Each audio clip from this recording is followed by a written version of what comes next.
Hi friends, ನಮಸ್ಕಾರ. ಎಲ್ರಿಗೂ ಹೇಗಿದ್ದೀರಾ? ಎಲ್ಲರೂ ಚೆನ್ನಾಗಿದ್ದೀರಾ? ನೀವೆಲ್ಲರೂ ಚೆನ್ನಾಗಿದ್ದೀರಾ ಅಂತ ಭಾವಿಸ್ತಾ ಇವತ್ತಿನ ವ್ಲಾಗ್ನ ಶುರು ಮಾಡ್ತಾ ಇದ್ದೀನಿ. ಸೊ ಇವತ್ತಿನ ವ್ಲಾಗಲ್ಲಿ ನಾನು ಉಪ್ಪಿನ ದೀಪನ ಹೇಗೆ ಹಚ್ಚೋದು, ಯಾವ ರೀತಿ ರೆಡಿ ಮಾಡ್ಕೊಳ್ಳೋದು, ಅದನ್ನು ನಾನು ನಿಮ್ಮ ಜೊತೆ ಶೇರ್ ಮಾಡ್ತಾ ಇದ್ದೀನಿ. ಸೊ ಬನ್ನಿ, ಹಾಗಿದ್ರೆ ಈ ವಿಡಿಯೋನ ಈಗ ಶುರು ಮಾಡೋಣ. ಹಾಗೆ ಯಾರೆಲ್ಲ ಹೊಸದಾಗಿ ನನ್ನ ಚಾನಲ್ ನೋಡ್ತಾ ಇದ್ದೀರೋ ದಯವಿಟ್ಟು ಸಬ್ಸ್ಕ್ರೈಬ್ ಮಾಡ್ಕೊಂಡು ನೋಡಿ. ವಿಡಿಯೋ ಇಷ್ಟ ಆದರೆ ಲೈಕ್, ಶೇರ್, ಕಮೆಂಟ್ ಮಾಡಿ. ಬನ್ನಿ, ಹಾಗಿದ್ರೆ ಇದರಿಂದ ಈ ದೀಪ ಹಚ್ಚೋದ್ರಿಂದ ಏನೆಲ್ಲ ಲಾಭ ಸಿಗುತ್ತೆ, ಏನೆಲ್ಲ ಆರ್ಥಿಕ ಪರಿಸ್ಥಿತಿಗಳು ಸರಿ ಹೋಗುತ್ತೆ, ಸೊ ಇದನ್ನೆಲ್ಲ ನಾನಿವತ್ತು ನಿಮಗೆ ತಿಳಿಸ್ಕೊಡ್ತೀನಿ. ಸೊ ಬನ್ನಿ, ಹಾಗಿದ್ರೆ ಇವತ್ತಿನ ವಿಡಿಯೋನ ಶುರು ಮಾಡೋಣ. ಈಗ ಸ್ನೇಹಿತರೆ, ನಾನು ಮಣ್ಣಿನ ಒಂದು ಪ್ಲೇಟನ್ನು ತೊಗೊಂಡಿದ್ದೀನಿ. ಹಾಗೆ 2 ಮಣ್ಣಿನ ದೀಪಗಳನ್ನ ತೊಗೊಂಡಿದ್ದೀನಿ. ಇದನ್ನು ನಾನು ನೆನೆ ತಂದುಬಿಟ್ಟು ನೀರಲ್ಲಿ ನೆನೆಸಿ ಇಟ್ಟಿದ್ದೆ. ಏಕೆಂದರೆ ಈ ಮಣ್ಣಿನ ದೀಪಗಳೇನಾಗ್ಬೋದು, ಮಣ್ಣಿನ ಪಾತ್ರೆಗಳು ಯಾವುದೇ ಆದರೂ ಪರವಾಗಿಲ್ಲ, ಸ್ವಲ್ಪ ನಾವು ನೀರಲ್ಲಿ ಸೀಸನಿಂಗ್ ಮಾಡಬೇಕಾಗತ್ತೆ. ಅಡುಗೆ ಮಾಡೋ ಪಾತ್ರೆಗಳಾದರೆ ಒಂದು 2-3 ದಿನ ಟೈಮ್ ತೊಗೊಳುತ್ತೆ. ಸೊ ಈ ರೀತಿ ದೀಪಗಳು ಒಂದು ನೈಟ್ ಇದ್ದರೂ ಸಾಕು. ಸೊ ನಾನು ನೈಟು ತಂದು ಇದನ್ನು ನೆನೆಸಿ ಇಟ್ಟಿದ್ದೆ. ಈಗ ಅದನ್ನೆಲ್ಲ ತೊಗೊಂಡು ಒರೆಸ್ತಾ ಇದ್ದೀನಿ. ಒರೆಸ್ಬಿಟ್ಟು ಅರಿಶಿನ ಕುಂಕುಮ ಎಲ್ಲ ಇಟ್ಕೋಬೇಕು. ಸೊ ನೋಡಿ, ಈ ರೀತಿ ಒಂದು ಪ್ಲೇಟ್ನ ನಾನು ತೊಗೊಂಡಿದ್ದೀನಿ. ಸೊ ಮತ್ತು 2 ದೀಪಗಳು, ಚಿಕ್ಕದು 2 ದೀಪಗಳು. ಹಾಗೆ ಇವಾಗ ಇದಕ್ಕೆ ಅರಿಶಿನ ಹಚ್ಕೋತಾ ಇದ್ದೀನಿ. ಅರಿಶಿನ ಬಂದು ಹಾಲಲ್ಲಿ, ಹಸಿ ಹಾಲೇನಿದೆ, ಸೊ ಹಸಿ ಹಾಲು ಹಾಕ್ಬಿಟ್ಟು ಸ್ವಲ್ಪ ಅರಿಶಿನ ಹಚ್ಕೊಂಡಿದ್ದೀನಿ. ನಿಮಗೆ ಹಸಿ ಹಾಲಿಲ್ಲ ಅಂದರೆ ಸ್ವಲ್ಪ ರೋಸ್ ವಾಟರು ಆ ಥರದ್ದೆಲ್ಲ ಹಾಕ್ಕೊಂಡು ನೀವು ಕಲಿಸ್ಕೋಬೋದು. ಇಲ್ಲ ಅಂದರೆ ನಿಮಗೆ ರೋಸ್ ವಾಟರು ಅದ್ಯಾವುದು ಅವೈಲಬಲ್ ಇಲ್ಲ ಅಂತ ಅಂದರೆ ಸೊ ಮಾಮೂಲಿ ನೀರನ್ನ ಹಾಕ್ಕೊಂಡು ನೀವು ಕಲಸಿ ಈ ರೀತಿ ದೀಪಗಳಿಗೆಲ್ಲ ಹಚ್ಚಿ ಇಟ್ಕೋಬೇಕಾಗತ್ತೆ. ಸೊ ಈಗ ಇದಕ್ಕೆ ಅರಿಶಿನ ಹಚ್ಬಿಟ್ಟು ಮತ್ತು ಅರಿಶಿನ ಕುಂಕುಮದಿಂದ ಇದನ್ನು ಚೆನ್ನಾಗಿ ಅಲಂಕಾರ ಮಾಡಬೇಕಾಗತ್ತೆ. ಸೊ ನಾವು ಲಕ್ಷ್ಮಿಗೆ ಪೂಜೆ ಮಾಡ್ತಾ ಇರೋದ್ರಿಂದ, ಮಹಾಲಕ್ಷ್ಮಿ ಪೂಜೆ ಮಾಡ್ತಾ ಇರೋದ್ರಿಂದ ಲಕ್ಷ್ಮಿನ ಅಲಂಕಾರ ಪ್ರಿಯೆ ಅಂತ ಕೂಡ ಹೇಳ್ತಾರೆ. ಸೊ ಹಾಗಾಗಿ ಇವಾಗ ಮಹಾಲಕ್ಷ್ಮಿ ವ್ರತ ನಾವು ಮಾಡ್ತಿರೋದ್ರಿಂದ ಆ ದೇವರಿಗೆ, ಮಹಾಲಕ್ಷ್ಮಿಗೆ ಇಷ್ಟ ಆಗೋ ಥರ ನಾವು ದೀಪಗಳನ್ನ ಅಲಂಕಾರ ಮಾಡಬೇಕಾಗತ್ತೆ ಅರಿಶಿನ ಕುಂಕುಮದಿಂದ. ಸೊ ಅಲಂಕಾರ ಪ್ರಿಯೆಗೆ ಈ ಒಂದು ಅಲಂಕಾರ ಮಾಡೋದು ಇಷ್ಟ ಆಗತ್ತೆ. ಸೊ ಹಾಗಾಗಿ ನಾನು ಇಲ್ಲಿ ಅರಿಶಿನ ಕುಂಕುಮನೆಲ್ಲ ಇಟ್ಕೋತಾ ಇದ್ದೀನಿ. ಸೊ 3 ದೀಪಗಳಿಗೂ ಕೂಡ ಅರಿಶಿನ ಕುಂಕುಮ ಎಲ್ಲನೂ ಇಟ್ಕೋಬೇಕಾಗತ್ತೆ. ಸೊ ಅರಿಶಿನ ಕುಂಕುಮ ಎಲ್ಲ ಇಟ್ಕೊಂಡು ಆನಂತರ ನೀವು ಪೂಜೆ ಮಾಡ್ಕೋಬೇಕಾಗತ್ತೆ. ಸೊ ಇದನ್ನೆಲ್ಲ ರೆಡಿ ಮಾಡಿಕೊಂಡು ಆಮೇಲೆ ನಾನು ದೇವ್ರ ಮನೆಗೆ ಬರ್ತೀನಿ. ಸೊ ದೇವ್ರ ಮನೇಲಿ ತುಂಬ ಚಿಕ್ಕದಿರೋದ್ರಿಂದ ನನಗೆ ವಿಡಿಯೋ ಎಲ್ಲ ಮಾಡ್ಕೊಳ್ಳೋಕ್ಕಾಗಲ್ಲ. ಹಾಗಾಗಿ ನಾನು ಇಲ್ಲಿ ಅಡುಗೆ ಮನೆ ಶೆಲ್ಫ್ ಮೇಲೆ ಎಲ್ಲನೂ ರೆಡಿ ಮಾಡಿ ಇಟ್ಕೋತಾ ಇದ್ದೀನಿ. ಸೊ ನೋಡಿ, ಈ ರೀತಿ 3 ದೀಪಗಳಿಗೆ ನಾವು ಅರಿಶಿನ ಕುಂಕುಮದಿಂದ ಅಲಂಕಾರನ ಮಾಡ್ಕೋಬೇಕಾಗತ್ತೆ. ದೊಡ್ಡ ದೀಪಕ್ಕೆ 5 ಕಡೆ ನಾವು ಅರಿಶಿನ ಕುಂಕುಮನ ಇಟ್ಕೊಂಡಿದ್ದೀನಿ. ಆ ಸಣ್ಣ ದೀಪಕ್ಕೆ ನಾವು 3 ಕಡೆ ಅರಿಶಿನ ಕುಂಕುಮನ ಇಟ್ಕೊಂಡಿದ್ದೀವಿ.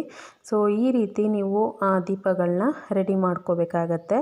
ಸೊ ರೆಡಿ ಮಾಡಿಕೊಂಡು ಈಗ ದೀಪ ಹಚ್ಚೋಕ್ಕೆ ಹೋಗೋಣ ಬನ್ನಿ ದೇವ್ರ ಮನೆಗೆ. ಸೊ ಈಗ ನಾನು ದೇವ್ರ ಮನೆಯಲ್ಲಿ ಒಂದು ಪದ್ಮ ರಂಗೋಲಿನ ಬಿಡ್ತಾ ಇದ್ದೀನಿ. ಸೊ ಇದು ಅಷ್ಟದಳ ರಂಗೋಲೆ. ಸೊ ಈ ರೀತಿ ಒಂದು ರಂಗೋಲೆ ಲಕ್ಷ್ಮಿಗೆ ತುಂಬ ಪ್ರಿಯವಾಗಿರುತ್ತೆ. ಸೊ ಲಕ್ಷ್ಮಿಗೆ ಪ್ರಿಯವಾದಂಥ ರಂಗೋಲೆ ಬಿಡಿಸ್ಕೋಬೇಕಾಗತ್ತೆ. ಸೊ ಇದೇ ಅಂತಲ್ಲ, ಬೇರೆ ನಿಮಗೆ ಲಕ್ಷ್ಮಿ ರಂಗೋಲೆಗಳು ತುಂಬಾ ಇದ್ದಾವೆ. ಸೊ ಅದರಲ್ಲಿ ಯಾವುದಾದ್ರೂ ಒಂದು ಬಿಡಿಸ್ಕೋಬೋದು. ಸೊ ನಾನು ಈ ಅಷ್ಟದಳ ರಂಗೋಲಿನ ಬಿಡಿಸ್ಕೋತಾ ಇದ್ದೀನಿ. ಸೊ ನಿಮಗೆ ಒಂದು ತಾಮ್ರದ ತಟ್ಟೆ ಏನಾದರೂ ಇದೆ ಅನ್ನೋದಾದರೆ, ಸೊ ತಾಮ್ರದ ತಟ್ಟೆ ಇಟ್ಬಿಟ್ಟು ಅದ್ರ ಮೇಲೆ ನೀವು ದೀಪಗಳನ್ನ ಇಡ್ಬೋದು.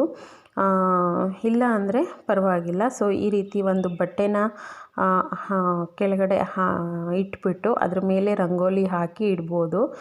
ನನ್ನ ಹತ್ರ ಪ್ಲೇಟು ಇರಲಿಲ್ಲ. ಸೊ ಹಾಗಾಗಿ ನಾನು ಈ ಒಂದು ಕೆಂಪು ಬಟ್ಟೆ ಮೇಲೆ, ಕೆಂಪು ವಸ್ತ್ರದ ಮೇಲೆ ನಾನು ರಂಗೋಲಿನ ಬಿಡಿಸಿ ಈಗ ಉಪ್ಪನ್ನು ಹಾಕ್ಕೋತಾ ಇದ್ದೀನಿ.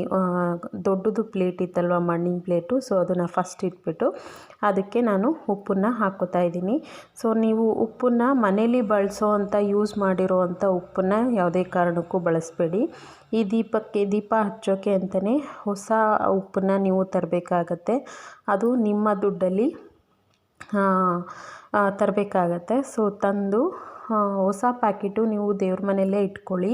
ಈ ಪೂಜೆನ ನೀವು ಶುರು ಮಾಡ್ತಾಯಿದ್ದೀನಿ ಅಂದಾಗ ಈ ರೀತಿ ಒಂದು ಹೊಸ ಪ್ಯಾಕೆಟ್ನ ತಂದುಬಿಟ್ಟು ನೀವು ದೇವ್ರ ಮನೆಯಲ್ಲೇ ಇಟ್ಕೊಂಡ್ರೂ ಪರವಾಗಿಲ್ಲ, ಏನೂ ಪ್ರಾಬ್ಲಮ್ ಆಗಲ್ಲ. ಸೊ ಈ ರೀತಿ ಉಪ್ಪನ್ನೆಲ್ಲ ಹಾಕ್ಕೊಂಡು ಇದಕ್ಕೂ ಕೂಡ ಅರಿಶಿನ ಕುಂಕುಮ ಎಲ್ಲನೂ ಹಾಕಬೇಕಾಗತ್ತೆ. ಸೊ ಉಪ್ಪು ಬಂದು ಮಹಾಲಕ್ಷ್ಮಿಗೆ ತುಂಬ ಇಷ್ಟವಾದಂಥ ವಸ್ತು ಆಗಿರುತ್ತೆ. ಸೊ ಹಾಗಾಗಿ ಉಪ್ಪಿನ ದೀಪ ಹಚ್ಚೋದ್ರಿಂದ ಮಹಾಲಕ್ಷ್ಮಿನ ಬೇಗ ಹೊಲಿಸ್ಕೋಬೋದು ಅನ್ನೋದು ವಾಡಿಕೆ ಇದೆ. ಸೊ ಹಾಗಾಗಿ ಉಪ್ಪಿನ ದೀಪ ಹಚ್ಚೋದ್ರಿಂದ ಆರ್ಥಿಕ ಪರಿಸ್ಥಿತಿಗಳು ಎಲ್ಲದೂ ಕೂಡ ನಿಧಾನವಾಗಿ ಸರಿ ಹೋಗ್ತಾ ಬರುತ್ತೆ. ಈಗ ನಾನು ಅದ್ರ ಮೇಲೆ ಒಂದು ಸಣ್ಣ ದೀಪನ ಇಟ್ಟಿದ್ದೀನಿ. ಸೊ ಆ ಸಣ್ಣ ದೀಪಕ್ಕೆ ನೀವು ಅಕ್ಷತೆನ ಮಾಡಿ ಇಟ್ಕೋಬೇಕಾಗತ್ತೆ. ಅಕ್ಷತೆ ಮಾಡಿ ಇಟ್ಕೊಂಡು ಸ್ವಲ್ಪ ಅಕ್ಷತೆನ ಎತ್ಕೊಂಡು ಆ ಒಂದು ದೀಪದೊಳಗೆ ಹಾಕ್ಕೋಬೇಕಾಗತ್ತೆ. ಸೊ ಆ ಒಂದು ದೀಪದೊಳಗೆ ಹಾಕ್ಕೊಂಡು ಇನ್ನೊಂದು ದೀಪ ಏನಿದೆ, ಸೊ ಆ ದೀಪನೂ ಇಟ್ಕೋಬೇಕಾಗತ್ತೆ.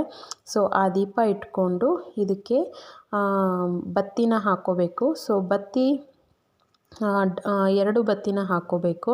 ಹಾಗೆ ಲಕ್ಷ್ಮಿಗೆ ಕೆಂಪು ಮತ್ತು ಹಳದಿ ಹೂವು ಅಂದರೆ ತುಂಬಾ ಇಷ್ಟ. ತುಂಬ ಪ್ರಿಯವಾದ ಬಣ್ಣದ ಹೂವು ಅಂದರೆ ಲಕ್ಷ್ಮೀ ದೇವಿಗೆ ಇಷ್ಟ ಆಗುತ್ತೆ. ಕೆಂಪು ಮತ್ತು ಹಳದಿ ಕಲರಲ್ಲಿರುವಂಥ ಹೂವನ್ನು ನೀವು ದೇವಿಗೆ ಅರ್ಪಿಸ್ಬೇಕಾಗತ್ತೆ. ಸೊ ಹಾಗೆಯೇ ನಾನಿಲ್ಲಿ ರೋಸು ಮತ್ತು ಸಾಮಂತಿಗೆ ಹೂವಿನಿಂದ ಈ ದೀಪನ ಅಲಂಕಾರ ಮಾಡ್ಕೋತಾ ಇದ್ದೀನಿ. ಸೊ ಹಾಗೆ ನಾನು ಬತ್ತಿನೂ ಕೂಡ ಡಬಲ್ ಬತ್ತಿನ ಹಾಕ್ಕೋಬೇಕಾಗತ್ತೆ. ಸಿಂಗಲ್ ಬತ್ತಿ ಯಾವುದೇ ಕಾರಣಕ್ಕೂ ಹಾಕ್ಕೊಳ್ಳೋಕೆ ಹೋಗಬೇಡಿ. ಡಬಲ್ ಬತ್ತಿನ ಹಾಕ್ಕೊಂಡು ನೀವು ಈ ದೀಪನ ಹಚ್ಕೋಬೇಕಾಗತ್ತೆ. ಸೊ ಇದರಲ್ಲಿ ನಿಮಗೆ ತುಪ್ಪ ಅವೈಲಬಲ್ ಇದೆ ಅಂದರೆ ಸೊ ತುಪ್ಪದಲ್ಲೇ ಹಚ್ಕೊಳ್ಳಿ. ತುಪ್ಪ ಇಲ್ಲ ಏನಪ್ಪ ಮಾಡೋದು ಅನ್ನೋದಾದರೆ ಸೊ ಏನೂ ತಲೆ ಕೆಡಿಸ್ಕೋಬೇಕಾಗಿಲ್ಲ. ನೀವು ದೀಪನ ಯಾವ ಎಣ್ಣೆಲಿ ಹಚ್ತೀರೋ, ದೇವ್ರ ಮನೆಯಲ್ಲಿ ದೀಪ ಯಾವ ಎಣ್ಣೆಲಿ ಹಚ್ತೀರೋ ಸೊ ಆ ಎಣ್ಣೆಲೇ ಹಚ್ಬೋದು. ಸೊ ನನಗೆ ತುಪ್ಪ ತರೋದು ಮರ್ತುಬಿಟ್ಟಿದ್ದೆ. ಸೊ ಹಾಗಾಗಿ ನಾನು ದೀಪದ ಎಣ್ಣೆಲೇ ನಾನು ಇವತ್ತು ಉಪ್ಪಿನ ದೀಪನ ಹಚ್ತಾ ಇದ್ದೀನಿ.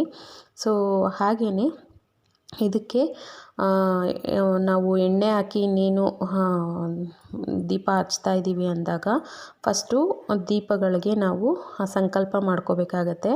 ಅರಿಶಿನ ಕುಂಕುಮ ಅಕ್ಷತೆ ಸೊ ಇದನ್ನೆಲ್ಲ ಹಾಕಿ ಸಂಕಲ್ಪ ಮಾಡ್ಕೋಬೇಕಾಗತ್ತೆ. ನಿಮ್ಮ ಕೋರಿಕೆಗಳೇನಿದೆ, ನಿಮ್ಮ ಸಂಕಲ್ಪ ಏನಿದೆ, ನಿಮ್ಮ ಆಸೆಗಳೇನಿದೆ, ಸೊ ಏನೋ ಒಂದು ಸಂಕಲ್ಪ, ನಮ್ಮ ಜೀವನದಲ್ಲಿ ಏನೋ ಒಂದು ಬದಲಾವಣೆ ಆಗಬೇಕು ಅನ್ನೋ ಒಂದು ಸಂಕಲ್ಪನ ಮಾಡಿಕೊಂಡು ಸೊ ಈ ದೀಪನ ನೀವು ಹಚ್ಕೋಬೇಕಾಗತ್ತೆ. ಹಾಗೆ ಇನ್ನೊಂದು ವಿಷಯ ಹೇಳಬೇಕು ಅಂದರೆ ಈ ದೀಪನ ನೀವು ಕಡ್ಡಿಯಿಂದ ಹಚ್ಚಬಾರ್ದು, ಅಂದರೆ ಬೆಂಕಿ ಪೊಟ್ಟಣದ ಕಡ್ಡಿಯಿಂದ ಹಚ್ಚೋಕೆ ಹೋಗಬಾರ್ದು. ಈ ದೀಪನ ನೀವು ಗಂಧದ ಕಡ್ಡಿಯಿಂದ ದೀಪನ ಹಚ್ಚಬೇಕಾಗತ್ತೆ. ಸೊ 2 ಗಂಧದ ಕಡ್ಡಿನ ಹಚ್ಕೊಂಡು ಈ ದೀಪನ ನೀವು ಹಚ್ಕೋಬೇಕಾಗತ್ತೆ. ಸೊ ಹಚ್ಕೊಂಡು ದೇವಿಗೆ ಈ ಲಕ್ಷ್ಮೀ ಸ್ವರೂಪಿಯಾದ ಉಪ್ಪಿನ ದೀಪ ಏನಿದೆ ಸೊ ಆ ಉಪ್ಪಿನ ದೀಪಕ್ಕೆ ನೀವು ಮೊದಲಿಗೆ ಪೂಜೆನ ಮಾಡ್ಕೋಬೇಕಾಗತ್ತೆ.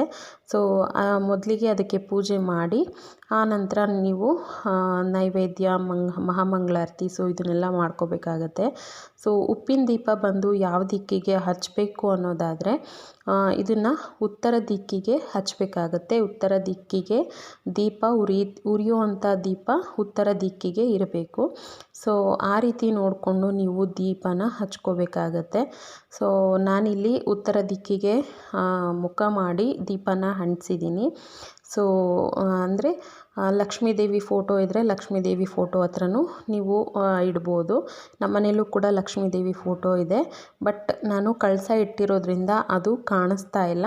ಬಟ್ ಪರವಾಗಿಲ್ಲ, ಫೋಟೋ ಪಕ್ಕನೇ ಇಟ್ಟು ನಾನು ಲಕ್ಷ್ಮೀ ದೇವಿ ದೀಪನ ಹಚ್ಚಿದ್ದೀನಿ. ಸೊ ನೋಡ್ತಾ ಇರ್ಬೋದು, ಹಿಂದೆಗಡೆ ಬಂದು ಲಕ್ಷ್ಮೀ ಫೋಟೋ ಇದೆ ನಮಗೆ.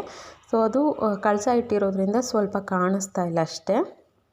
ಸೊ ಹಾಗೆ ನೈವೇದ್ಯಕ್ಕೆ ನಾನು ಕೇಸರಿಬಾತು ಮತ್ತು ಎಲೆ ಅಡಿಕೆ ಹೂವು ನೈವೇದ್ಯಕ್ಕೆ ಇಟ್ಟಿದ್ದೆ. ಸೊ ನೈವೇದ್ಯಕ್ಕಿಟ್ಟು ಈಗ ಮಹಾಮಂಗಳಾರತಿಯನ್ನು ಮಾಡ್ತಾಯಿದ್ದೀನಿ. ಸೊ ಈ ರೀತಿ ನೀವು 2ರಿಂದ 3 ವಾರ, 4 ವಾರ, 5 ವಾರ ನೀವು ಮಾಡೋ ಅಷ್ಟೊತ್ತಿಗೆ ನಿಮ್ಮ ಆರ್ಥಿಕ ಪರಿಸ್ಥಿತಿಗಳು, ನಿಮ್ಮ ಜೀವನದಲ್ಲಿ ಏನು ತೊಂದರೆಗಳಿದೆ, ಏನು ನಿಮ್ಮ ಜೀವನದಲ್ಲಿ ಕೈಗೂಡ್ತಾ ಇಲ್ಲ, ಇದೆಲ್ಲ ನಿಮಗೆ ಒಂದು ಮನೆ ವಿಷಯ ಆಗ್ಬೋದು, ಒಂದು ಸೈಟ್ ವಿಷಯ ಆಗ್ಬೋದು, ಒಂದು ದುಡ್ಡು ಕಾಸಿನ ಹಣಕಾಸಿನ ವಿಷಯ ಆಗ್ಬೋದು, ನಿಮಗೆ ನಿಧಾನವಾಗಿ ಅದು ನಿಮಗೆ ಸರಿ ಹೋಗ್ತಾ ಬರುತ್ತೆ. ಸೊ ಮನೆಯಲ್ಲಿ ಒಂದು ಪಾಸಿಟಿವ್ ಎನರ್ಜಿ ಅನ್ನೋದು ಉಂಟಾಗುತ್ತೆ ಅಂತಲೇ ಹೇಳ್ಬೋದು.